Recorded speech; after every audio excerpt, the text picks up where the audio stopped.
Hola de nuevo, pues ya estamos entrando ya al módulo 4. Vamos a hablar de lo que es realmente el core de todo este curso, que básicamente son los ciclos termodinámicos para producción de energía. El primer ciclo en el que solemos adentrarnos es pues el ciclo Carnot. El ciclo Carnot es un ciclo muy idealizado, ¿no? En realidad el ciclo Carnot se compone de cuatro procesos que son reversibles y que de nuevo esto no va a suceder. La primera es una expansión isotérmica reversible, donde en la caldera yo voy a mantener la temperatura a la temperatura de la fuente de energía. Acuérdense que la caldera es un intercambiador de calor y los intercambiadores de calor, más que mantener temperatura, lo que mantienen es la presión. Entonces esto tiene implicaciones, ¿no? Posteriormente viene una expansión adiabática reversible o isentrópica, ¿no? Donde el fluido se va a expander y se va a ir de la temperatura TH a la temperatura TL. Ahí voy a obtener trabajo, ¿no? Luego viene una compresión isotérmica reversible en el condensador, manteniéndolo a la temperatura del sumidero, a la temperatura L de L, y finalmente una compresión adiabática reversible, donde yo voy a obtener en la bomba, pues voy a subir la presión, ¿no? O la temperatura.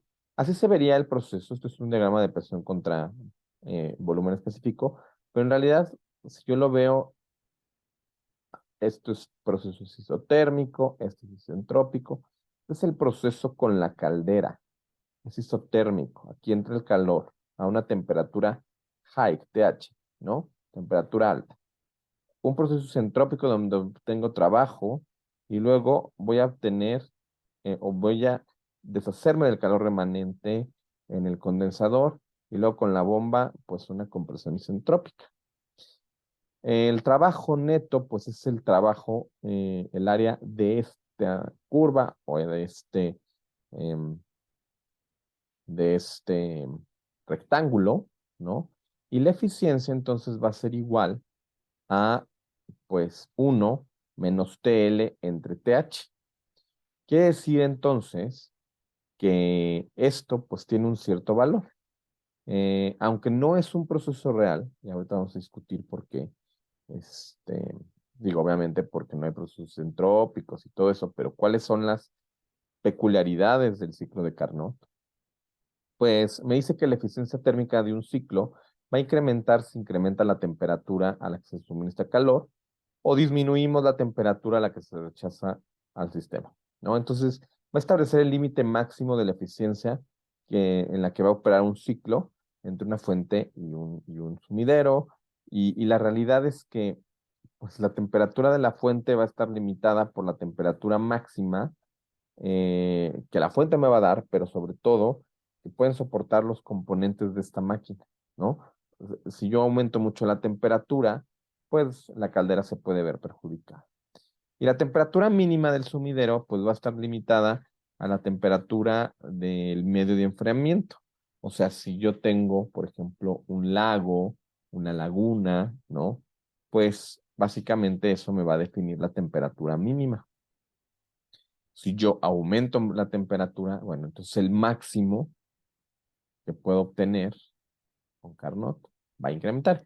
Y si aumenta el máximo, bueno, aumentará realmente la eficiencia, pero finalmente este ciclo Carnot pues tiene graves problemas, ¿no? Para empezar, si yo quiero mantener la caldera y el condensador que están operando de forma isobárica y los quiero mantener a la temperatura constante en el ciclo, entonces tendría yo que estar operando en esta región de saturación. El problema es que trabajar en la región de saturación, por ejemplo, si yo tengo la bomba o tengo aquí la turbina, pues la bomba no va a querer tener vapor, ¿no? Y la turbina no va a querer tener líquido. porque esto puede entonces mermar la vida útil. Además, la transferencia de calor es limitada, ¿no? Y entonces, bueno, pues como estoy operando a bajas temperaturas, la eficiencia se puede llegar a reducir, ¿no? Entonces, no me conviene estar operando a esta presión, esta temperatura, o sea, en esta región de saturación. Pues entonces cualquiera me va a decir, bueno, pues entonces agarra este rectángulo y súbelo, ¿no? Pues sí, sí podríamos subirlo. El problema es que si yo lo subo, ¿no? Bueno, aquí, por ejemplo, a lo mejor ya está en líquido, aquí ya está en vapor, pero el problema va a ser este. Esto no está eh, trabajando a una temperatura constante, sino una presión constante. Entonces, bueno, pues para poder obtener esta condición de isotermia, ¿no?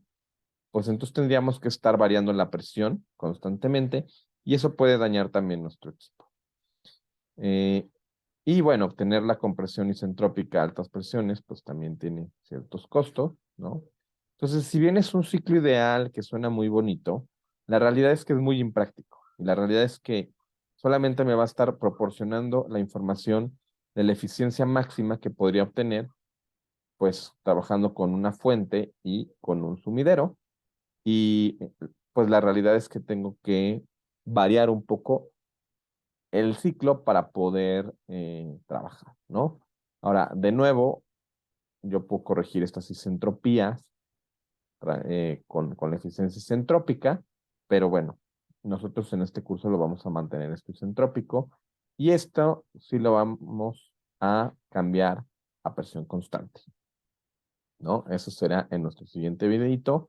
Se los agradezco mucho y bueno, cualquier cosa, pues seguimos.